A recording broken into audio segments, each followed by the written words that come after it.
महाराष्ट्राच्या सह्याद्री पर्वतरांगांमध्ये अनेक गडकिल्ले इतिहासाची साक्ष देत आजही मोठ्या दिमाखात उभे आहेत.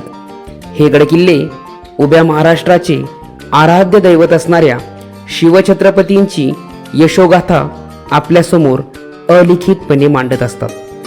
शिवकाळामध्ये गडकिल्ल्यांवर घडलेल्या अनेक घडामोडी, खलबते, धोरणे, व्यूहरचना, मोहिमांची तयारी, महत्त्वपूर्ण निर्णय, बैठका हे गडकिल्ल्यांनी अगदी जवळून अनुभवलेले असतात. इतिहासाचे हे मूक साक्षीदार गडकिल्ल्यांची माहिती आपल्याला सांगण्याचा नेहमी प्रयत्न करीत असतात.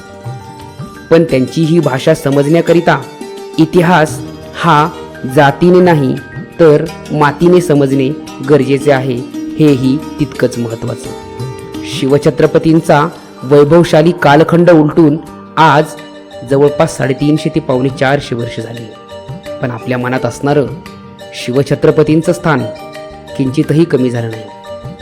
आजही कुठून तरी आवाज येतो, राजा शिवछत्रपती शिवाजी महाराज की, आणि आपल्या तोंडून कधी जय निघून जातं हे आपल्याला सुद्धा कळत नाही.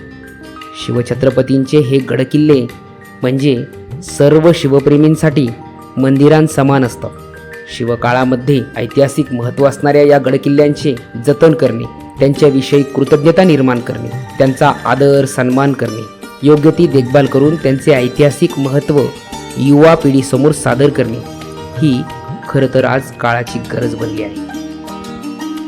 या गडकिल्ल्यांमुळेच महाराष्ट्र हे ऐतिहासिक धनसंपदा लाभलेलं समृद्ध असं राज्य आहे असं म्हटलं जातं.